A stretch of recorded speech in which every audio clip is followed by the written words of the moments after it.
5월은 가정의 달입니다. 제가 구독하고 좋아요 누르며 자주 보는 영상 중에 외국에 사는 사람들인데 국제 커플이에요. 그래서 국제 커플의 그 가정사를 얘기하는 그 생활상입니다. 좀 그리도 한결같이 외국에 나가 있는 이 가장인 한국 아빠들은 자녀들이며 가정일에 열심인지 참 갓난아기부터 청소년 그 사춘기의 아이들까지 아버지가 온갖 정성을 다 기울여서 아이들을 돌보고 식사를 준비하고 또 시간 나면 집수리를 하고 전자제품을 고치고 안팎으로 정비하는 모습을 이 가족을 정말 사랑하는 모습 참 보기가 좋은 것 같습니다. 그래서 그런지 한국인 남자들이 요즘 외국에선 굉장히 인기가 많은 것 같습니다. 이런 가정이 우리나라에 좀 많았으면 얼마나 좋을까 하는 기대도 좀 해봅니다. 그런데 지금 우리는 한 번도 경험해보지 못했던 어려운 상황에 봉착하고 있는 것입니다. 그 중에 가장 염려가 되는 문제 중에 하나는 바로 가정의 문제겠죠. 가정 분열입니다. 핵세포, 개인 사회에 접어든 것 같습니다. 하나님께서 인간을 창조하시고 기뻐하시고 모든 땅의 것들을 주시면서 땅에 충만하라 말씀하신 대로 지금 온 지구는, 온 땅의 인간은 아주 가득 차 있음에도 유독 우리나라를 비롯한 몇 나라만이 가정이 줄어들고 또 인구가 감소해서 앞으로 닥칠 사회 구조의 붕괴를 걱정하지 않을 수가 없는 것이죠. 우리나라는 혼자 사는 사람의 숫자가 벌써 1,000만 명이 되었다고 합니다. 우리나라가 몇 천만인지 모르겠는데 하여튼 5분의 1 정도는 다 이제 1인 가정이 된 것이겠지요.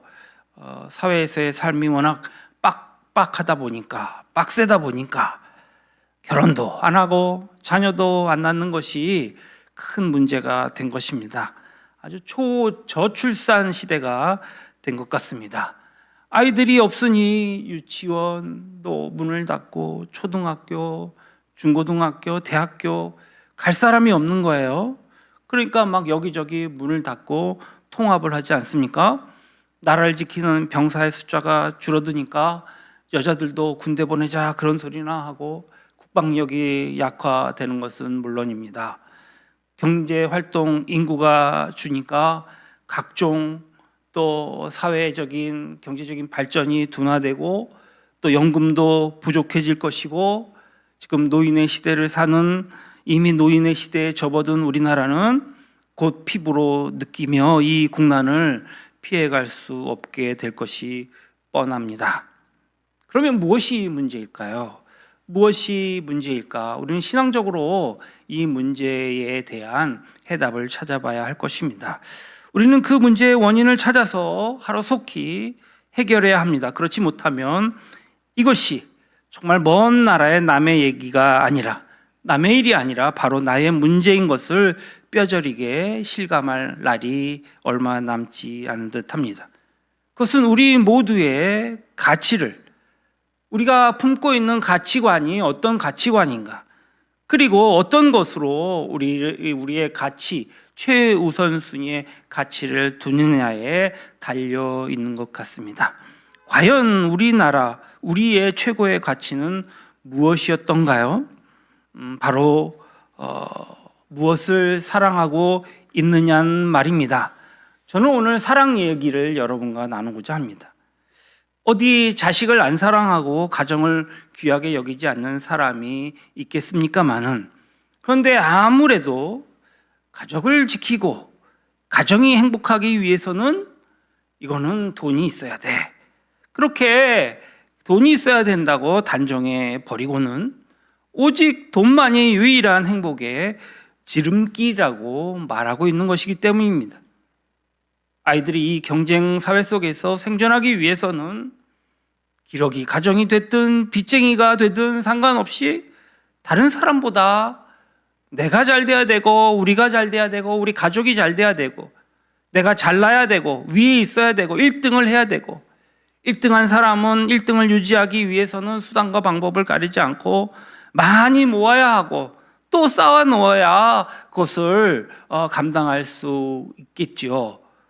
또 경쟁자를 물리쳐야 하는 것 같습니다. 그러면 경쟁에서 패한 패배자는 패배자들 나름대로 열등감과 소외감 속에서 이것을 벗어나기 위해서 오직 살 길을 정말 나만을 위한 방법으로 피튀기게 하루하루를 버텨내야 되고 살아야 하는 것이겠죠. 그렇게 되니까 이 가정의 소중함, 행복의 공동 가치보다는 극도의 이기주의적인 사고로 오로지 물질만이 나만을 위해서 꼭 필요한 것이고 물질만이 우리가 추구하고 이루어야 될 목표가 그래서 이러한 결과를 낳은 것 같습니다. 누구를 위한 방법도 부모나 자식도 사랑할 이유도 모두 잊어버리고 만 것이라 생각이 듭니다. 믿는 사람 역시도 예외일 수가 없겠지요. 그래서 저는 오늘 사랑 얘기를 좀 해보려고 합니다. 오늘 본문의 내용을 지난주에 이어서 생각해 보면 새벽녘 이제 동터오는 갈릴리 바닷가에서 제자들은 그들을 위하여 친히 준비해 주신 이 조반을 소리 없이 나누고 있었습니다. 누구 한 사람 말 꺼내는 사람도 없었습니다. 한결같이 그들은 침묵하고 있었습니다. 들리는 것이라고 하면 바닷가에서 부서지는 파도 소리 그리고 바람 소리뿐이었습니다. 그 정적 속에서 요한복음 마지막 장 마지막 단락 이 막이 오르고 있습니다. 만약 우리 자신들이라면 이 최후의 극적인 순간에 무엇을 어떻게 할 수 있겠는지 우리가 스스로 상황 속에 들어가 보았으면 좋겠습니다.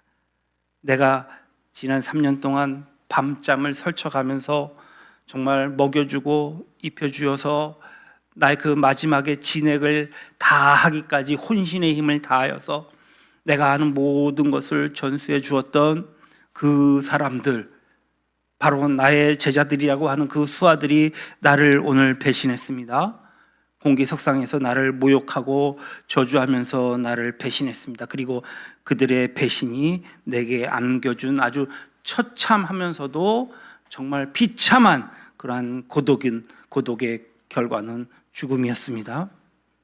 그렇지만 하나님께서 나를 다시 죽음에서 다시 살리셨습니다. 살아난 내가 제일 먼저 간 것은 배신자들을 찾아간 것이었습니다. 그리고 지금 배신자들이 내 앞에 앉아 있습니다. 누구 한 사람 감히 말할 엄두도 내지 못한 채 침묵으로 일관하면서 내 입에서 과연 무슨 말이 나올런지 긴장하면서 귀를 곤두세우고 있단 말입니다. 이런 상황 속에서 나라면 어떻게 하겠습니까? 감정이 앞서는 사람이라면 나중에 후회할 망정 일단 배신자들을 향해서 쌍욕을 퍼부어가면서 주먹질부터 휘두르려고 하지 않았겠습니까? 좀 감정을 절제할 줄 아는 사람이라면 내가 그들에게 얼마나 잘해주었는지를 다시 한번 상기시키면서도 그럼에도 불구하고 도대체 왜 나를 배신했는지 이유를 따져 들려 할 것입니다. 그리고 그보다 더 나은 사람이 혹 있다면 지나간 과거는 모두 불문에 붙인 채 다시는 인간답지 않게 배신자가 되지 말 것을 점잖게 그리고 따끔하게 훈계하지 않았겠습니까? 배신자를 찾아가지 않았다면 모르되 일단 찾아간 이상 대개의 경우는 우리가 이 세 가지의 대응 방법 중에 한 가지를 택하게 될 것입니다. 그러나 오늘 주님께서 택하신 방법은 우리가 생각한 것과는 전혀 달랐습니다. 주님께서 배신자들에게 보복을 가하시거나 배신의 원인을 규명하시거나 훈계하시려고 하지 않았단 말씀입니다. 주님께서 제자들에게 대표자의 격인 베드로에게 단지 물어보셨습니다. 이렇게 물어보셨을 뿐입니다. 어떻게요? 네가 나를 사랑하느냐? 내가 나를 사랑하느냐? 주먹으로 때린다 해서 사람이 되는 것은 아닙니다. 그러니까 사람은 고쳐서 쓸 수 없다잖아요. 이유를 따지거나 훈계한다고 해서 다시 배신치 않는 것도 아닙니다. 한번 배신한 사람은 기회만 닿으면 몇 번이고 다시 배신하는 법이니까는요. 그러나 여러분 아십니까? 오늘 저는 사랑 이야기를 하고 있습니다. 사랑하면 됩니다. 사랑은 등을 돌리지 않습니다. 사랑은 배신하지 않습니다. 사랑엔 오직 따름과 쫓음이 있을 뿐입니다. 그래서 주님께서 주님을 배신했던 제자들을 향하여서 뭐라고 했다고요? 네가 나를 사랑하느냐? 이렇게 물으셨던 것입니다. 진정으로 사랑한다는 것은 사랑의 대상에 최고의 가치를 부여하는 것을 의미합니다. 춘향이가 변학도의 그 회유와 협박 그리고 모진 고문 속에서도 끝까지 정절을 지킬 수 있었던 것은 오로지 이 세상에 이 몽룡보다 더 귀한 사람이 적어도 그에게는 있을 수 없었던 까닭이지요. 사랑하는 아버지를 위하여서 심청이가 인당수 물속으로 꽃다운 자신의 청춘을 던질 수 있었던 것은 자기 생명보다 아버지의 눈뜸을 더 귀하게 여겼기 때문입니다. 안 죽은 의사가 조국을 위해 자신의 생명을 초계와 같이 버릴 수 있었던 것은 그 당시 그에게 있어서 사랑하는 조국의 그 독립보다 더 귀한 일이 없었기 때문입니다.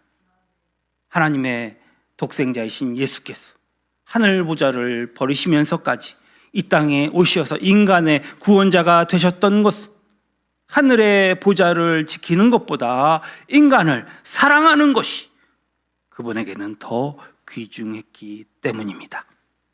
그래서 배신의 전과자를 향하여서 주님은 오늘 본문 15절을 통하여서 이렇게 물어보신 것입니다. 요한의 아들 시몬아, 네가 이 사람보다 나를 더 사랑하느냐?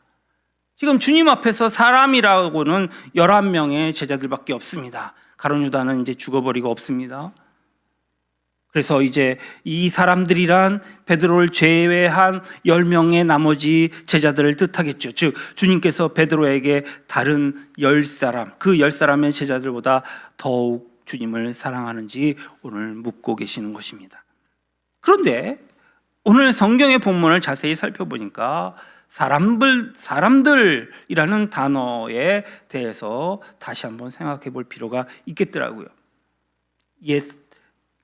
개역 한글판 성경을 보았습니다.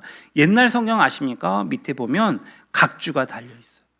그래서 뭐 몇 장 몇 절 구약과 어디가 연결되고 이런 게 다 적혀져 있습니다. 그런데 이 사람들보다 거기에 각주 2번 써져 있습니다. 밑에 해석이 나와 있어요. 뭐라고 얘기했냐면 혹 이것들보다 라고 표시되어 있습니다. 그러니까 어떤 그 사본에는 이 사람들보다가 아니라 이것들보다 이렇게 기록되어 있다는 의미입니다. 다시 해석하자면 내가 이 사람들보다 나를 더 사랑하느냐 말씀하셨더라도 거기에는 상당한 의미가 있었던 것입니다. 주님께서 체포당하셨을 때 다른 제자들과 달리 베드로는 주님을 저주하기까지 하여서 결과적으로는 제자들 중에 사실 가장 큰 배신자가 되었습니다. 그렇게 이제는 역으로 누구보다도 더 앞장서서 주님을 사랑하는 자가 되기를 촉구하는 의미일 수가 있습니다. 그러나 오늘 주님께서는 내가 이 사람들보다 라고 표현하기보단 내가 이것들보다 나를 더 사랑하느냐라고 말씀하셨다면 그것은 더욱 큰 의미심장한 말씀이 되겠지요. 여기서 사람이 아니라 사물을 가리키는 이것들이란 구체적으로 무엇을 의미했겠습니까? 제자들의 삶의 터전이 갈릴리 바다를 의미했습니다. 지금 제자들 앞에 놓고 있는 방금 잡은 이 생선을 의미하기도 합니다. 그들이 모든 것을 여기며 살았던 세상을 의미하기도 합니다. 주님께서 그런 것들보다 주님을 더 사랑하셨는지를 물어보고 계시는 것이 아닙니까? 그렇다면 주님의 말씀은 바로 이런 말이 됩니다. 주님께서는 제자들이 밤이 맞도록 헛구물지만 하던 이 갈릴리를 가리켜 말씀하시면서 네가 이 공허한 갈릴리보다 나를 더 귀하게 여기고 있느냐?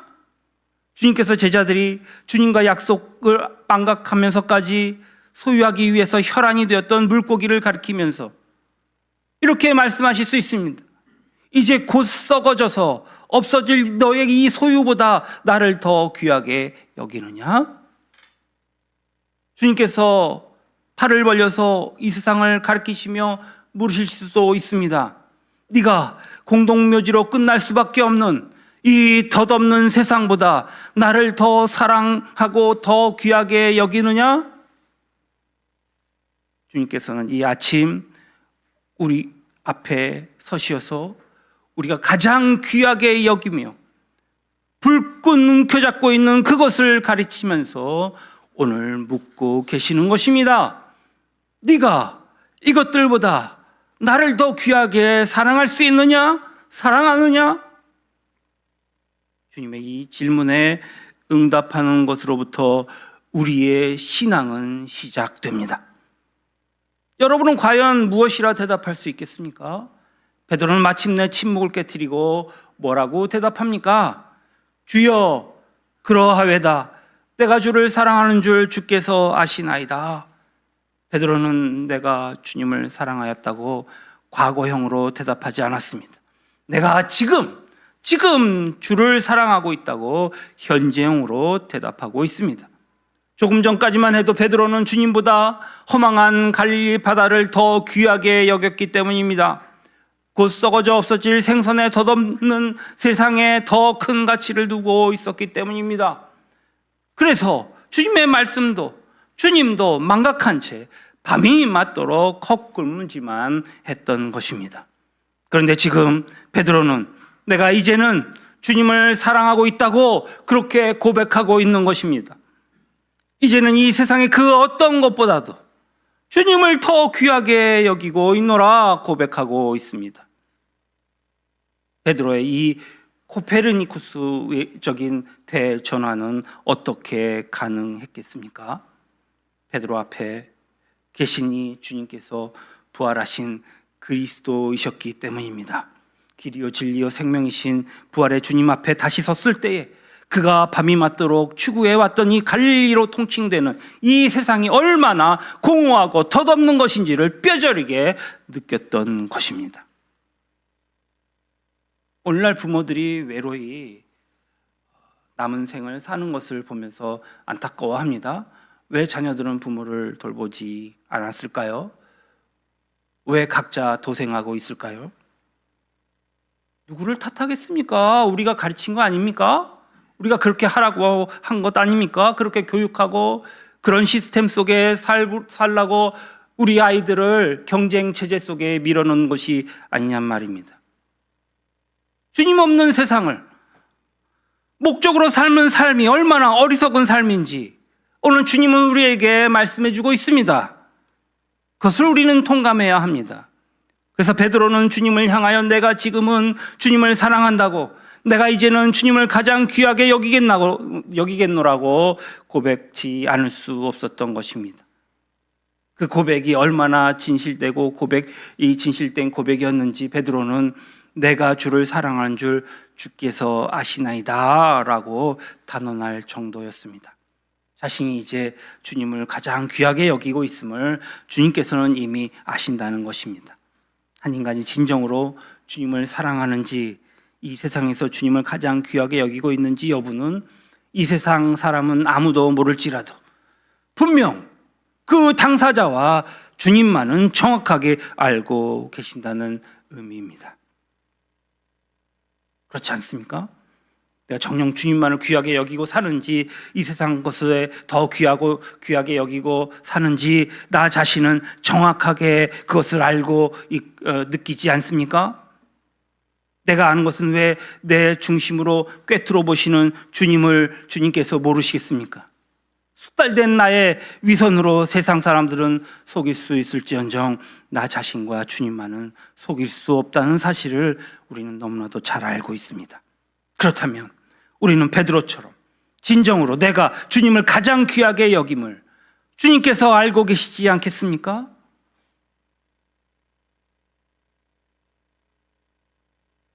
제가 지난 금요일 날 미국에 정말 하나님 기뻐하시는 아주 큰 교회들 12교회에 대해서 얘기했는데 얘기 못 드린 것들이 몇 가지 있어요. 그러니까는 미국에서는 가정 예배를 드리더라고요. 가정 예배를 드리고 교회 안에서 와서 그러니까 초등학교 4학년 나이쯤 되면 평신도들, 일반 신도들과 같이 다 예배를 드리더라고요. 그런데 재밌는 것이 있어요. 그 중에는 아버지가 교회를 안 다니는 사람도 있을 거 아니에요? 그러면 이제 우리나라처럼 이렇게 가까워서 차가 셔틀이 이렇게 돌아다니는 것도 아니고 아버지들이 보통은 뭡니까? 교회에 데려다 준답니다. 그러면 아이를 데려다 주고 데리고 올 때에 어떻게 됩니까? 아버지들이 그 시간이 무료하잖아요. 그러니까 아버지들을 위한 휴게실, 또 어머니들을 위한 휴게실을 따로 만들어 놨더라고요. 주일학교는 다 테마파크예요. 그러니까 구약시대, 신약시대의 그 테마들을 다 그림으로 그려놓고 뭐 노아의 방주, 뭐 다윗성, 뭐 이런 식으로다가 다 학년별로, 나이별로 다 그 성경 공부를 해요. 그런데 아버지들은 이제 안 믿는 사람도 있을 거 아니에요. 그 아버지를 위해서 휴게소를 만들어 놨는데 TV가 보통은 우리가 교회 TV 하면 생각나는 게 뭐예요? 목사님이 막 설교하는 걸 틀어놓잖아요. 네? 아니면 기독교적인 어떤 거. 스포츠를 틀어놓더라고. 아버지들이 교회 와서도 부담이 없는 거예요. 그때 말씀드렸듯이 교회 안에 야구장이 있어.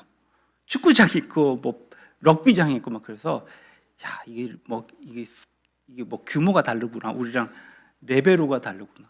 또 하나 난 생각나는 게 뭐가 있냐면 그 유치원 아이들에게 말씀을 전하기 위해서 먼저 찬양을 안 하더라고요. 어떻게 하냐면 먼저 말씀을 가르친 다음에 그 다음에 찬양을 하는 거예요. 왜냐하면 아이들이 뛰고 막 찬양을 하면 지쳐갖고 말씀이 귀에 안 들어온다는 거예요. 정신. 그러니까 말씀을 먼저 가르치고 그리고 찬양을 하더라고요. 그리고 온 가족이 다 예배당에 모여서 다 함께 예배를 드리는 거예요. 그 규모가 막 2,000명, 3,000명이 같이 예배를 드리는데 너무 감동적이었습니다. 많은 유치원 아이들한테 11조에 관해서 가르치는 거예요. 헌금함을 이런 뭡니까? 스트로폴 같은 걸로 만들어 놓고 왜 헌금해야 되는지 주일학교 교사가 설명하는 거예요. 그리고 너희들이 헌금한 그 헌금이 어디에 사용되는지 딱 보여주는 거예요. 지금 너희들이 헌금한 이 헌금은 탄자니아의 어느 학교의 어느 학생들에게 이 필수품으로 돌아간다. 그러면서 그것을 딱 보여주는. 그러니까 이 아이들이 아주 어렸을 때부터 헌금 훈련이 되지 않겠습니까? 저는 놀랐습니다. 하나님을 사랑하는 그 마음의 그 일부분을 저는 본 것 같아서 참으로 놀랍습니다. 자, 다시 원점으로 돌아가서 베드로가 이와 같이 고백할 수 있었던 것은 과연 베드로가 위대했기 때문일까요? 그렇지 않죠. 부활하신 주님께서 배신자였던 베드로를 뭐가 이쁘다고 그런데 친히 찾아가 주셨기 때문 아니겠습니까? 그것도 3번씩이나 말입니다. 베드로가 한 것이라고는 단지 부활하신 주님 안에 있는 그 영원한 생명과 사랑을 확인했을 뿐인데 말입니다. 여러분 2000년 전 베드로를 찾아서 갈릴리로 행하셨던 그 부활의 주님께서 지금은 어디에 계십니까? 우리를 찾아오시고 우리 가운데 계심을 믿습니다. 그렇다면 이제 우리는 그분의 영원한 생명과 사랑을 확인할 차례입니다. 보십시오. 그분의 생명, 그분의 사랑이 아니셨던들 어찌 우리 같은 죄인이, 나 같은 진리의 배신자가 감히 이 거룩한 자리에 거룩한 성도의 자격을 가지고 나와서 예배를 드리고 앉아 있을 수 있겠습니까? 그 영원한 생명 속에, 그 사랑의 법칙 속에 거하는 자가 되어야 할 줄로 믿습니다. 미국이 그래서 흔들리지 않는 그 엄청난 그 부와 그 놀라운 축복을 받고 그렇게 모든 나라의 우두머리가 돼서 살고 있구나. 그럴 수밖에 없겠더라고요. 여러분, 주님의 사랑과 그 생명의 영원한 가치를 알게 되기를 원합니다. 그 가치를 알므로 세상을 더 귀하게 여기던 우리의 어리석은 삶은 비로소 종식될 수 있습니다. 무엇이 우선순위인지를 알 수 있습니다. 우리는 사랑해야 합니다. 영원한 생명을 아끼지 않고 우리에게 주신 그 주님 안에서 거해야 합니다.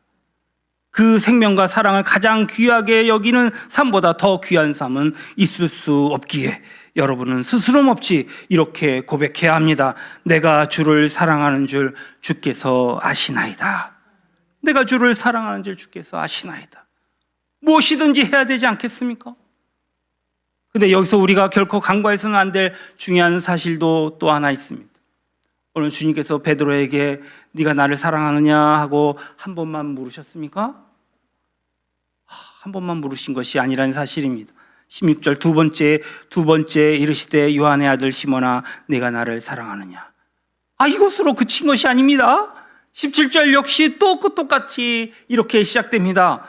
세 번째 이르시되 요한의 아들 시몬아 내가 나를 사랑하느냐. 왜 주님께서 똑같은 질문을 세 번씩이나 되풀이하고 계셨습니까? 베드로의 대답이 믿op지 못했던 탓이었습니까? 이거 무엇이지? 왜 이렇게 하셨지? 그것은 전혀 예상치 못한 이유일 수도 있습니다. 그것은 베드로를 사실은 진정으로 진심으로 사랑하셨던 까닭입니다. 이게 무슨 말이냐? 우리는 주님께서 잡히시던 날 밤 베드로가 주님을 모른다 부인했던 사실을 잘 알고 있습니다. 한 번도 아니고 세 번이나 말입니다. 그것도 불가항력적인 어떤 무력이나 강압의 위협에서가 아니라 대제사장 집에 비천한 여종 앞에서 겁에 질려서 정말 겁을 집어먹고 그렇게 세 번이나 부인하고 욕하고 저주했습니다. 그 직후 베드로는 밖에 나가서 뛰쳐나가서 땅을 치며 통곡하였습니다. 그러나 여러분, 통곡하고 운다고 한들 한심한 자신에 대한 자괴감이 가셔지겠습니까? 운다고 해결되지 않습니다. 어떤 연예인은 교회만 오면 눈물이 나는데 너무 울어서 하여튼 교회만 오면 눈물이 나서 그래서 교회를 안 다닌다더라고요. 그런 경우도 있구나라는 생각을 했는데 여러분, 통곡한들 우리의 마음은 변하지 않습니다. 자괴감이 가시지 않습니다. 주님의 면전에서 세 번씩이나 주님을 모른다고 부인했던 베드로의 그 배신, 베드로의 가슴 속에 지울 수 없는 상처로 새겨지고 말았을 것입니다. 이 사실을 누구보다도 잘 알고 계시는 부활의 주님께서 오늘 베드로에게 네가 나를 사랑하느냐 이렇게 세 번이나 되풀이해서 물으셨단 말입니다. 이렇게 물으심으로 해서 베드로로 하여금 내가 주를 사랑하는 줄 주께서 아십니다 라고 세 번 반복하여 주님에 대한 사랑을 고백할 기회를 주심으로 이제 베드로의 가슴에 새겨진 상처를 치유해 주신 줄로 믿습니다. 아멘. 우리 스승님 되시는 목사님은 남의 땅을 빌려서 불도저로 땅을 파고 그래서 교회를 지으려고 했는데 성도들이 참 그때 당시에 공장 다니던 그 처녀 청년들이 십시일반 10,000원씩 1,000원씩 막 보태서 그래서 막 지으려고 하는데 그걸 담당한 교회 집사가 갖고 도망가 버렸어요. 얼마나 마음이 무너져. 비는 와서 그 판 장소에 물은 가득 찼지. 그리고 돈 달라고 그 건축업자들은 와갖고 멱살 잡지. 정말 어디 할 데가 없으니까 기도원 가서 눈물을 흘리면서 하나님 앞에 기도했다. 그런데 뭐라고 하나님이 응답을 주시냐면 그 아무개 집사 사랑해버려라. 아니 어떻게 사랑할 수 있습니까? 정말 우리 성도들이 피같이 모아서 그 헌금을 해서 이제 건축하려고 막 준비하고 있었는데 그걸 갖고 태워버렸으니 그런 나쁜 그런 사람을 어떻게 내가 용서할 수 있습니까? 주님의 말씀은 변하지 않습니다. 그를 사랑하라. 그러니까 마음에 화가 막 나는데도 하나님, 내가 하나님께서 말씀하시길래 주님께서 말씀하시길래 내가 사랑해버리겠습니다. 사랑해버립니다. 그러면서 통곡하면서 울었대는 거예요. 그런데 그렇게 눈물을 흘리고 사랑한다고 고백하니 그 미워했던 마음이 싹 가시더라는 거예요. 나중에는 그 집사가 불쌍해 보이고 그 사람을 위해서 정말 사랑하는 마음이 들고 위에서 기도했다고 그렇게 고백하는 것을 제가 들었습니다. 주님께서 이날 아침 그 귀한 기회를 베드로에게 허락지 않으셨던들 베드로의 심령에 새겨진 그 상처는 치유될 수 없을 것입니다. 그는 자기 자신으로부터 비롯된 이 영적 억압에서 결코 자유로울 수 없었을 것입니다. 이후에 베드로가 위대한 사도로서 그의 삶을 영위할 수 있었던 것은 이날 아침 주님께서 베드로에게 주님 앞에 떳떳하게 설 수 있는 기회를 베풀어 주셨던 결과인 줄로 믿습니다. 결과적으로 아까 그 집사님은 다시 그 목사님 앞에 와서 제가 너무나도 없어서 그랬습니다. 죄송합니다. 그리고 와서 사죄하더래요. 이것을 보면서 모든 것이 실은 기회로 설명될 수 있습니다. 여러분, 구원이 무엇입니까? 죽을 수밖에 없는 죄인에게 하나님께서 새로운 삶의 기회를 주신 것이 구원 아니겠습니까? 회개가 무엇입니까? 또 한 번의 기회를 간구하는 것입니다. 용서가 무엇입니까? 또 기회를 주신 것입니다. 그러면 사랑은 무엇입니까? 다시 기회를 허락하신 것입니다. 구제가 무엇입니까? 삶의 기회를 주신 것 아닙니까? 왜 주님께서 십자가 위에서 못 박혀 돌아가셨습니까? 왜 주님께서 죽음을 깨뜨리시고 영원히 부활하셨습니까? 인간답지 않은 그 우리에게 참 사람답게 살 수 있는 기회를 주시기 위함이었습니다. 그렇다면 이와 같은 관점에서 볼 때에 그리스도인 됨이 그 의미가 무엇이겠습니까? 주님에 의해 쓰임받는 기회의 도구가 되는 것입니다. 다시 말해서 한 사람이라도 더 많은 사람에게 어떤 의미에서건 기회를 주는 삶을 사는 것입니다. 또 용서해야 됩니다. 이해해야 됩니다. 여러분, 입으로요 그렇게 고백하면요 정말 그가 나에게 주었던 상처가 거짓말처럼 없어집니다. 남에게 기회를 줄 줄 아는 삶, 오히려 남의 귀한 기회를 박탈하는 삶은 어떤 경우에도 참된 그리스도인이란 내가 좋아하는 사람은 말할 것도 없고 나를 배신한 사람에게까지 기회를 베푸는 자입니다. 그 이유는 무엇입니까? 참된 그리스도인이란 생명이요 사랑이신 주님을 그 중심에 모신 자요. 주님께서 주님을 배신했던 나에게 새로운 기회를 주시고 내 중심에 좌정하고 계시는 것은 나를 배신한 그 사람에게 나를 통해서 나에게 주셨던 것과 똑같은 기회를 주기 위함을 알고 있는 자가 바로 그리스도인인 까닭입니다. 나는 할 수 없지만 배신자였던 내게 새 삶을 주신 주님을 힘입어서 그분의 생명으로 할 수 있는 줄로 믿습니다. 자, 사랑하는 성도 여러분, 지금 여러분의 가슴 속엔 배신의 못을 박은 사람이 누굽니까? 지금 여러분이 버리려고 작정한 사람이 누구입니까? 이미 여러분의 마음속에 지워버린 사람도 있을 것입니다. 그 사람이 누구십니까? 오늘 아침 주님께서 바로 그 사람에게 기회를 주라고 명령하십니다. 아니, 여러분을 통하여 그 사람에게 주님께서 친히 기회를 주기 원하십니다. 우리에게 오늘 하루가 주어졌다는 것은 또 하루의 기회를 더 주어졌음이 의미합니다. 무엇을 위해 또 하루의 기회를 주셨겠습니까? 내 마음속에 버려버리기로 작정한 바로 그 사람에게 기회를 주기 위한 또 한 번의 기회인 것입니다. 이때 우리는 철저하게 고독할 수 있으나 그러나 그 고독을 두려워할 필요는 없습니다. 우리를 배신했던 그 배신자였던 우리에게 기회를 주셨던 그 주님, 십자가 위에서 철저하게 고독하셨던 그 주님께서 더더욱 우리와 함께 계시기 때문입니다. 이것을 깨닫고 실천할 때 우리는 비로소 경제적인 논리에서 자유한 정말 사랑의 논리로 살아가는 참된 그리스도인이 이 삭막한 세상을 밝히는 따뜻한 등불이 될 수 있습니다. 가만히 귀를 기울여 보십시오. 경제의 논리가 아니라 오직 사랑의 논리로 당신 자신을 배신자였던 우리에게 생명과 빛과 기회를 주신 주님께서 오늘 아침에 우리의 심령에 갈릴리에서 이렇게 묻고 계시지 않습니까? 네가 나를 사랑하느냐? 예언의 성도들아, 아무개야, 네가 정말 나를 사랑하느냐? 이렇게 묻고 계시는 주님의 음성에 귀 기울이고 바로 응답하는 저와 여러분 되시길 주님의 이름으로 축원합니다. 아멘. 기도하시겠습니다. 주님, 우리는 모두 하루살이와 다를 바가 없는 존재들임에도 불구하고 주님께서 우리에게 주신 구원의 가치를 알지 못했습니다. 오늘 주님께서 주신 생명의 가치에 무지한 것, 어리석은 것을 용서하여 주시옵소서.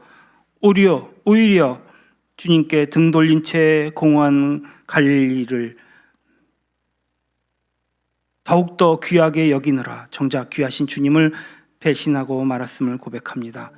그럼에도 불구하고 주님께서 우리를 다시 찾아와 주셨고, 아니 한 번 아니라 영거푸 찾아와 주셨고, 그리고 우리에게 다시 새로운 기회를 주심도 감사합니다. 우리를 향한 주님의 사랑도 구원도 자비도 용서도 모두 이 기회를 주시기 위함임을 깨닫게 해주셔서 감사합니다. 주님께서 이 기회 주심을 경제적인 논리에 의해서가 아니라 철저하게 사랑의 논리에 의해서임을 잊지 않게 도와주시옵소서. 주께서 주신 이 값진 기회를 다시는 의미 없이 상실해버리는 어리석은 자가 되지 않기를 원합니다. 우리가 지금 외면하고픈 사람, 그러나 주님께서 우리를 통해 기회를 주시기 원하는 그 사람, 바로 그 사람에게 새로운 기회를 베푸는 주님의 도구가 기꺼이 되므로 주님께서 우리에게 주신 오늘의 가치를 바로 세워지게 하여 주시옵소서.